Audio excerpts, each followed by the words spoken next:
ଆଜିର ସକାଳ ଆରମ୍ଭ ହେଲା ଦାନ୍ତ ଘଷା। ଆଜି ହେଉଛି ବାରଣୀ, ସମସ୍ତେ ବାହାରିକି ଗଲେଣି କିନ୍ତୁ ମୁଁ ଯିବି ଉପର। ମୋ ଜେଜେମା ବର୍ତ୍ତମାନ ଗାଈକୁ ଖାଇବା ପାଇଁ ଦେଉଛି, ମା ବି ଠାକୁର ପୂଜା କରି ସାରିଲାଣି। ଚାଲ ଦେଖିବା ଆଜିର ସକାଳ ଟିଫିନ କଣ ଅଛି। ଦେଖିପାରୁଥିବେ ପଖାଳ ସାଙ୍ଗକୁ ବାଇଗଣ ପୋଡ଼ା। ବର୍ତ୍ତମାନ ଗାଧେଇକି ଫ୍ରେଶ ହେଇଗଲି। ଦ୍ୱିପହର ଖାଇବା ଦେଖିପାରୁଥିବେ। ଖାଇକି ଶୋଇ ପଡ଼ିଥିଲି, ଉଠିକି ରେଡି।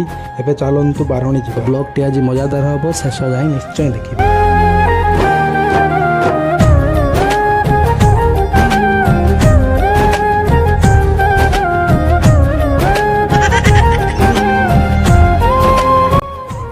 ଭାଇ କହୁଛନ୍ତି ମତେ ଟିକେ ଭାଇରାଲ କରିଦିଅ, ଠାକୁର ଦର୍ଶନ ବି କରିଦିଅ। ଟିକେ ବର୍ତ୍ତମାନ ଖାଇ ନବା କିଛି, ତ ଆମର ଖାଇବା ହେଇଗଲା। ଏବେ ଟିକେ ମଜାମସ୍ତି କରିବା।